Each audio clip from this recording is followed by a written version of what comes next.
मुझे पता नहीं था भैया कि दिल्ली में एक मेरे बड़े भाई बैठे हुए हैं। हम तो भाजपा सरकार से भी अनेकों सवाल किए हैं, बहुत सारा वीडियो बनाए हैं, सवाल किए हैं। कभी भाजपा वालों ने मेरा गर्दन दबाने का प्रयास नहीं किया।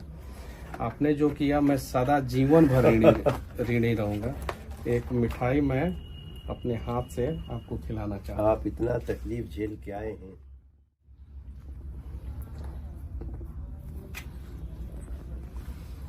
हम आपके संघर्ष को सैल्यूट करते हैं और आपकी निष्ठा को, बिहार के प्रति आपके भाव को, और हम हमेशा आपके साथ हैं। देखिए, बीजेपी कभी भी मीडिया की स्वतंत्रता, निष्पक्षता को चैलेंज नहीं करती।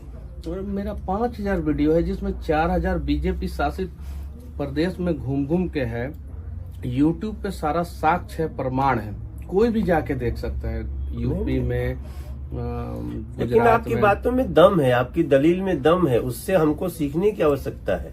अगर कोई आदमी, हमारे प्रधानमंत्री जी क्या कहते हैं, आप आवाज उठाइए, हम उसको उसके तथ्यों के अनुसार हम उसको एक्सेप्ट करने को तैयार हैं, सोल्व करने को तैयार हैं। तो हम तो, लेकिन जिन लोगों ने, जिनको गलत ही करना है, उनको आपकी बात बुरी लगी, कोई फर्क नहीं पड़ता। मैं आपको जो है अपने घर पे बुलाना चाहता हूँ। मैं आ रहा हूँ, मैं वो घर दिखाना चाहता हूँ जिस घर का, मेरा घर का कुर्की हुआ। अच्छा, जो कुर्की हुआ था, कुर्की हुआ 9 महीना बाद जो है एनएस से मेरे ऊपर से हटा दिया गया। मेरा तो 9 महीना बर्बाद हो गया। कोर्ट ने कह दिया कि नहीं, एनएस से इनके ऊपर जो है गलत तरीके से लगाया गया। अगर एनएस से नहीं लगा होता तो मेरा 9 महीना बचता। मेरा इज्जत जो है उसका मतलब कि ये किया गया। जिस घर को मेरे दादाजी ने बनवाया था, जो चीन के युद्ध में लड़े हैं, मैं वो जमीन दिखाऊंगा जो भारत सरकार ने चीन के युद्ध में लड़ने के दौरान मेरे दादाजी को 4 बीघा जमीन दिया था। अच्छा। वो जमीन भी दिखाऊंगा।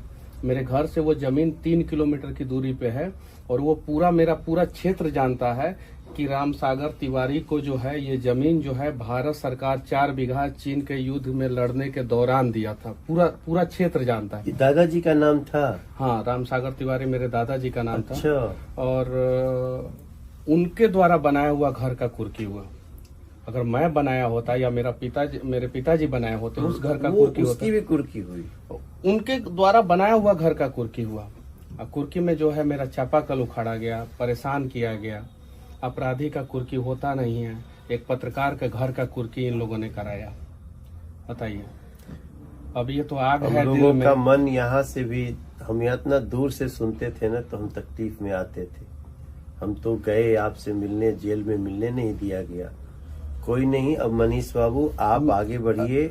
और मैं पत्रकार हूँ, मैं गलत करूंगा तो मेरे ऊपर एफआईआर होना चाहिए ना। मेरे कैमरामैन के ऊपर एफआईआर क्यों हुआ? चलिए, मेरे कैमरामैन के ऊपर एफआईआर कर दिया। मेरे ऑफिस के सारे स्टाफ के ऊपर एफआईआर क्यों किया? जिनका कोई दूर दूर तक कोई रिश्ता नाता नहीं है।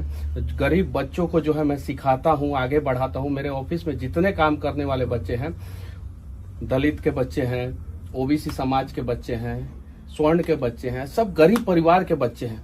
उन लोगों को मैं सिखाता हूँ। और मनीष कश्यप गलत किया था। अगर मान लीजिए कि किसी भी चैनल का कोई रिपोर्टर से किसी कारणवश गलती हो जाता है, अगर मैं अपनी गलती को मानता भी हूँ सरकार के नजर के हिसाब से, तो क्या सारा कंपनी के स्टाफ के ऊपर एफआईआर कर दिया जाएगा? मेरे सारे स्टाफ के ऊपर एफआईआर किया गया और मेरे खिलाफ सबूत भी प्रशासन सरकार के दबाव में पेश करने का प्रयास करेगा, लेकिन कुछ नहीं इन लोगों को मिलेगा। मैं 4 जनवरी को आपके गाँव आता हूँ। एक बार आइए, 4 जनवरी में गाँव आए और देखिए कि मतलब कि किस स्थिति में हम लोग रहते थे और कैसे हम लोगों को घर का कुर्की हुआ। ठीक है, कोई बात नहीं। अब ऐसी दमनकारी जो सोच है जिनकी, उसको कुचलना आवश्यक है। आगे जो है, आप जैसे लोगों को कोई इस तरह से फंसा करके, जो भी हो, आपको किसी जिन जिन जगहों पे अपने संस्मरण बताइए और उसको, जिन्होंने जो किया है उसको सजा मिलनी चाहिए। ये लोकतंत्र है भैया। दमन करने वालों को सजा नहीं मिलेगी तो हम जवाब क्या देंगे किसी को? हम 15 केस में बेल लिया मैं। 15 केस में? 15 केस में 11 केस जो है एक बार में किया गया मेरे ऊपर, 6 तमिलनाडु में, 4 बिहार में और 1 NSA, 11 केस एक बार में, एक वीडियो की वजह से। और वो वीडियो मैंने नहीं बनाया था, जिस आदमी ने बनाया था उससे दूर दूर तक मेरा कोई संबंध नहीं, ना कॉल डिटेल्स, ना कुछ मैच नहीं किया। किसी आदमी ने बनाया, उसके वजह से मेरे ऊपर।